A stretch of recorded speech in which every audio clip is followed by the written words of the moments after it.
Hola, buenos días. Mi nombre es Carmen Florit y voy a dar inicio a la ponencia presentada en este congreso y que se llama el SARENTIN en el anteproyecto de ley orgánica para la protección de las personas menores de edad en entornos digitales. Soy profesora de Derecho Civil de la Universidad San Pablo CEU y como luego mostraré en una de las diapositivas, he escrito sobre este tema de manera reiterada y he participado en congresos y eventos de todo tipo, incluso en medios de comunicación, porque es un tema que me preocupa especialmente, aunque parece que ya se atisba un intento de solución o de restricción de estas conductas. Aunque, bueno, ya explicaré que de momento no parece muy ambicioso, pero bueno, por lo menos se ha empezado a hablar en el ámbito legal y en el legislativo, que es el que tiene que abordar esta cuestión. Bien, este es el índice que voy a tratar, los riesgos de la presencia de datos de menores en la red, que es el SARENTIN, qué es el anteproyecto, que da título a esta ponencia, qué informes están ya emitidos acerca del anteproyecto y qué dicen, grosso modo, la prohibición que yo creo que existe ya del SARENTIN en otras normas que están vigentes sin necesidad de aprobar ninguna otra nueva. Y de manera accesoria, ya que lo contempla también el anteproyecto y es un tema también preocupante, voy a hablar de una cuestión que tiene que ver con el entorno digital y son las llamadas cajas botín en los juegos online. Luego explicaré lo que es y lo que dice el anteproyecto e informes que ya se emitieron, o un informe en especial que ya se emitió advirtiendo del riesgo de adicciones en este sentido. Después resumiré lo que voy a exponer. Bien, en cuanto a los riesgos de la presencia de los datos de menores en la red, aquí he puesto un listado, un resumen de los que son, para el que no esté familiarizado fuera del ámbito jurídico, es más en el ámbito psicológico y sociológico, aunque también en el ámbito penal, desde luego, porque muchos de ellos constituyen delito.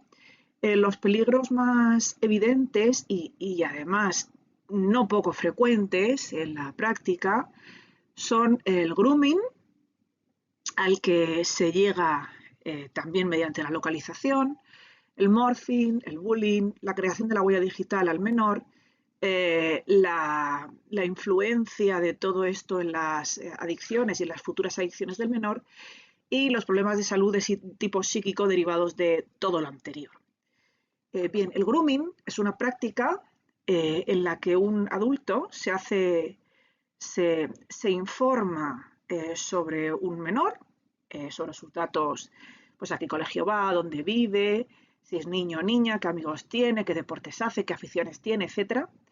Y se crea un perfil falso de la confianza de ese menor. Entonces, al principio, pues bien a través de videojuegos en los chats que existen, bien a través de redes sociales, capta su atención porque le hace creer que es una persona cercana a su entorno, con el mismo tipo de aficiones, etcétera. Poco a poco va, mediante conversaciones y tal, le va obteniendo información, fotografías, alguna fotografía comprometida, alguna información comprometida, algo que sus padres les parecería mal y le pudieran castigar, etcétera. Y al final le termina presionando, coaccionando para llegar incluso a una cita presencial y normalmente, por supuesto, con un interés sexual. Bien, esto es lo que se llama grooming, eh, que no es en sí, o sea, es digamos, la parte más grave, pero desde luego el que existan datos de menores en Internet lleva a su localización. Yo, por ejemplo, yo para hacer todos estos trabajos que hago sobre este tema, pues sigo a perfiles de progenitores que cuelgan información de sus hijos en Internet. Y la verdad es que es facilísimo saber a qué colegio van, en qué barrio viven, en qué ciudad, cuántos hermanos tienen, cómo se llaman, qué edad tienen, dónde van a practicar fútbol todos los martes. O sea, es, la verdad, relativamente fácil localizar a esa menor. Y si alguien tiene una intención maliciosa, tiene muy fácil hacerle daño a ese menor, desde, por supuesto, un secuestro o extorsionarle a través del grooming o lo que sea. Bien, el morphing es una práctica que se da mucho también y no solamente necesariamente a través del morphing se comete delito por esto. Porque bueno, yo personalmente siempre que veo noticias sobre la información que se transmite en pedófilos a través de la red oculta o esa red oscura de Internet, siempre me he preguntado, digo, pero ¿cómo puede haber millones y millones de fotografías pornográficas de niños pequeños, incluso niños de guardería o bebés? Eh, Porque pues, algún padre, alguna madre, algún profesor, pero claro, tantos, yo decía, ¿de dónde sacan todo esto? Bien, bueno, esto es para que seamos conscientes de que muchísimas, se calcula que en torno a más del 70% de las fotografías que se comparten en las carpetas pedófilas no son necesariamente fotografías pornográficas. ¿Por qué? Porque para un pedófilo, y hay que distinguir el pedófilo del pederasta, bien, el pedófilo es el que siente excitación sexual con un niño pequeño, una niña pequeña, y el pederasta es el que llega a ejercer. Eh, eh, pero para esta persona no necesariamente la fotografía tiene que ser explícita con una conducta sexual o pornográfica, sino que la fotografía de un niño pequeñito, la playa o en pañales o incluso con el uniforme del cole, para él puede tener un alto contenido sexual, ¿sí? Porque le excita sexualmente. Entonces, es importante que seamos conscientes de que cuando colgamos fotografías de los niños pequeños, no solamente la van a abrir, por supuesto, no digamos en perfiles abiertos, no solamente la va a ver otras madres con una mirada inocente, sino que también hay pedófilos al otro lado y muchas de estas personas que cuelgan esta información lo saben, hoy día no se puede obviar esta cuestión, eh, y la comparten a sí mismo como una fotografía que produce excitación sexual a un pedófilo. Pero además, a través de la práctica del morphing, esta fotografía es transformada con el ordenador o con inteligencia artificial y pone al lado del niño un adulto abusando de él. Bien, es una modificación de esa fotografía. Por supuesto, el bullying. Hay que tener en cuenta que la información que se cuelga de los niños pues tiene una gran difusión, bueno, de los niños y de cualquiera, que además perdemos totalmente el control de la información que colgamos en Internet, podemos borrarla, pero ya alguien se la puede haber descargado, hacer una captura de pantalla, en fin. Y todo esto luego puede ser, por supuesto, objeto de mofa de todos los niños del colegio, por ejemplo, del niño, o cuando va creciendo, ya tiene 14, 15 y hay fotografías haciendo el tonto, con perdón, o un poco ridículas, ¿no? De cuando era más pequeño, pues todo esto puede generar un problema psicológico al niño y aunque está mal el acoso en cualquier caso, se está fomentando que se pueda dar incluso esa situación, poniéndonos en la mentalidad, ¿no?, de niños y adolescentes que no tienen los valores asentados todavía. Bien, aunque todo esto no se produzca, la mera generación de la huella digital ya genera un perjuicio, porque genera un perfil digital del que va a ser casi imposible desprenderse en el futuro. Pues yo qué sé, hay perfiles que sacan a un niño pasando una enfermedad grave. Pues a pesar de que es cierto que eso puede ayudar a otra gente, hay que tener en cuenta que ese niño no tiene por qué hacerse responsable de la superación personal de la enfermedad por parte de otras personas cuando lo estoy decidiendo yo por él.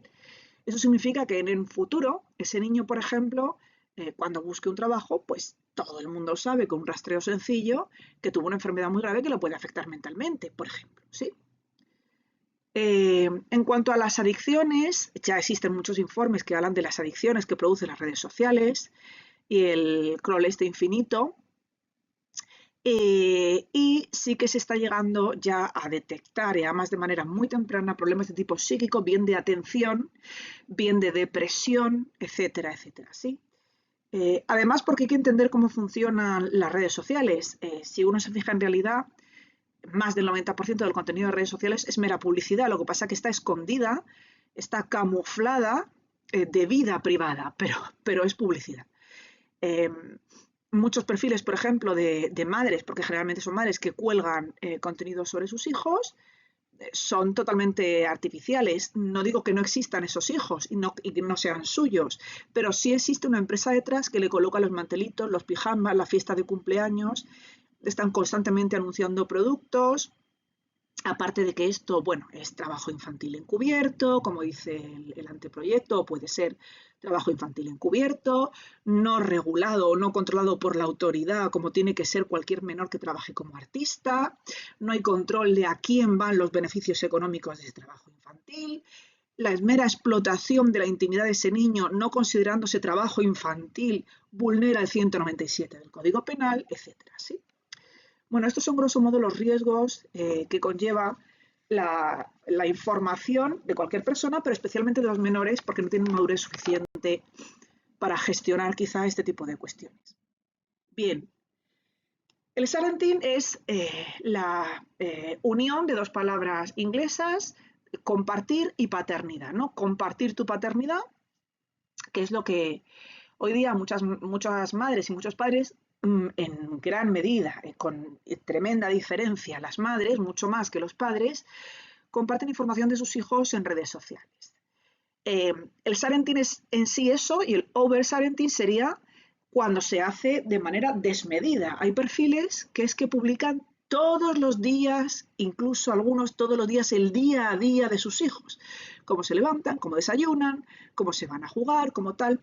Como ya algunos de estos perfiles, las personas que gestionan, las madres que gestionan esos perfiles ya están un poco al tanto, ¿no?, de que la sociedad y el legislador está poniendo un poco el ojo encima, algunos están empezando, y bendito sea esto, es decir, bienvenido sea, están cambiando ya el contenido de sus perfiles.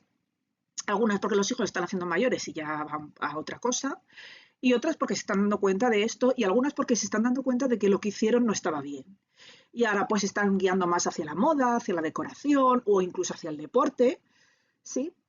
Bueno, pues bien, me alegro de esto, pero sigue habiendo otros perfiles que lo siguen haciendo o que necesitan periódicamente volver a enganchar con el tema que enganchó en un principio a su público, ¿no?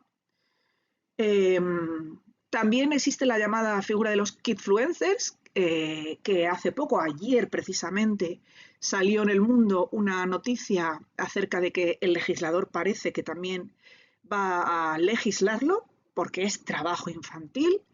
El trabajo infantil hasta los 16 años está totalmente prohibido y solamente existe un régimen especial de los niños artistas, y estos perfiles están completamente fuera de control de ese control que deberían tener de horas de descanso, etc. Bien, bueno, aquí he colgado algunas cuestiones, un libro que he publicado, algunas intervenciones mías por si alguien lo quiere ver. Bien, el anteproyecto se llama Anteproyecto de Ley Orgánica para la Protección de las Personas Menores de Edad en Entornos Digitales, que se aprobó el 4 de junio de 2024 y del que ya existen varios informes de los que vamos a hablar sucintamente. He puesto el enlace por si alguien lo quiere ver. Parte de una iniciativa del Gobierno, es proyecto de ley, y de momento está aprobado en Consejo de Ministros, pero no ha iniciado el trámite parlamentario. Estos son los informes que ya se han emitido, que más adelante tengo puestos aquí: la memoria del análisis del impacto normativo, el Pleno del Consejo General del Poder Judicial también ha emitido su informe sobre el anteproyecto, el Comité de Expertos de Juventud e Infancia, que ha propuesto 107 medidas, entre las que está precisamente el control del sharenting. Ahí también está el preceptivo dictamen del Consejo Económico y Social y los dictámenes de la Unión Europea. Bien, aquí están los enlaces de todos estos dictámenes. Y sí cabe destacar que el anteproyecto tiene algunas medidas que son loables, como por ejemplo la prohibición del acceso a redes sociales hasta los 16 años, la obligatoriedad del control parental de los dispositivos que tengan los menores de edad y una serie de medidas más. Pero, desde luego, el anteproyecto en ningún caso hace referencia al sharenting. Yo me puse en contacto con varias personas que formaban parte del comité de expertos. Intentaré también, cuando esté en comisión parlamentaria, ponerme en contacto con alguien para llamarle la atención sobre esto, porque me parece fundamental, sobre todo que ya se perdió la oportunidad en la ley Rhodes el año 2021, la 8/2021, de protección integral de la infancia y la adolescencia frente a la violencia, en el que, bueno, hacía una especie de declaración de principios, pero no decía nada, no ponía coto a esto. Claro, si ahora vamos a sacar una norma de protección integral del menor en entornos digitales y no vamos a decir nada de la explotación infantil, tanto de su mera intimidad como del trabajo infantil no controlado por parte de sus progenitores, pues es una norma que nace absolutamente obsoleta y totalmente despegada de la realidad. Eh, eh, ya he dicho que salió una noticia del Mundo ayer que dice bueno, que el gobierno plantea poner límite al fenómeno de los niños youtubers, cosa que me parece fantástica porque tampoco contempla en absoluto ni la ley de influencers, ni la RODES, ni el anteproyecto de protección del menor en entornos digitales, nada, ¿vale? El único que dice algo del Sarentin es el informe que han emitido los expertos, pero también, la verdad, es muy laxo, porque no propone medidas. En realidad lo que tendría que hacer es prohibirlo expresamente, aunque yo creo que ya está prohibido expresamente, como ahora voy a decir, pero lo cierto es que, bueno, hay que acotar, hay que poner freno, hay que regular, pero la verdad es que no dice más allá, pero por lo menos dice algo, porque el resto de informes no dicen absolutamente nada, así como el propio anteproyecto. Bien, yo creo que el Sarentin ya está prohibido, sobre todo en el artículo 4 de la Ley Orgánica 196, que es la Ley Orgánica de Protección Integral del Menor, de protección jurídica del menor, perdón.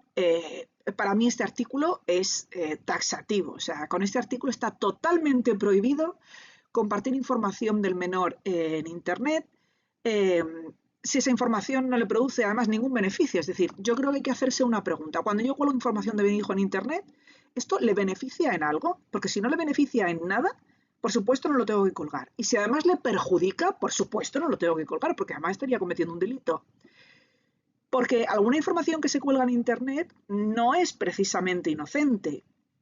Hay algún perfil que nos enseña cómo, por ejemplo, quitar el pañal al bebé, claro, y te enseña todo el proceso, en fin, y ese niño luego va a crecer y te va a tener que ver todas esas imágenes suyas, que ya son imposibles de borrar porque han podido circular por cualquier sitio, y es algo que afecta directamente a su imagen y a su honor, claramente. Bien. Bueno, para mí está prohibido tanto por el artículo 4, que es el que me parece más evidente, de la ley 196, como, bueno, lo que dice de manera general la ley RODES, aunque desde luego no se moja mucho, y la regulación explícita del 197 del Código Penal. En cuanto a las cajas botín, que también dice algo el anteproyecto y me parece una buenísima noticia, es porque existe un informe, que es el que he puesto aquí, el de trastornos de 2022. Voy a explicar primero qué son las cajas botín por si alguien no lo sabe. Son algo que utilizan muy habitualmente los menores, muchas veces sin que los padres lo sepan, que son en los juegos online. Existe una especie de caja sorpresa en las que yo pago. Yo pago y de ahí puede salir cualquier cosa. Es como una especie de contrato aleatorio, ¿sí? Puede salir un arma o algo que no me interesa mucho, algo que tiene mucho valor en el juego o algo que no. El caso es que es una especie de tipo de apuesta, ¿no? Yo pago y me arriesgo a ver qué es lo que he comprado, una sorpresa cualquiera. Y si salen los 3 limones, por así decirlo, comparándolo con una máquina tragaperras, pues he ganado un montón, ¿no? Bien, entonces, este informe, que habla mucho de los juegos online en relación a las adicciones, deja clarísimo que en concreto este tipo de instrumento en los juegos está íntimamente relacionado con la adicción al juego de azar en el futuro y también con la adicción a las drogas. Bien,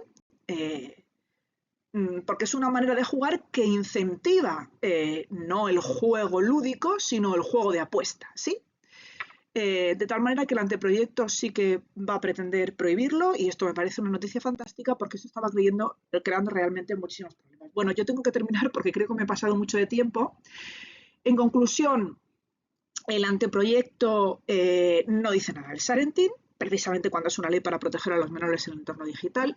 El Sarentin es, en algunos casos, en muchos casos, explotación pura y dura de la intimidad del menor o incluso explotación laboral del menor que está prohibida. Y esperemos que después en comisión parlamentaria, cuando se llegue a todo esto, pues se incluya de verdad en el contenido una prohibición expresa. Aunque yo creo que ya está prohibido expresamente en la ley, bueno, pues parece que no se aplica, que la Fiscalía no actúa, con lo cual si metiera la ley una modificación concreta del Código Penal en la que incluyera un delito o una modalidad delictiva del 197, pues sería una buena noticia. Muchas gracias.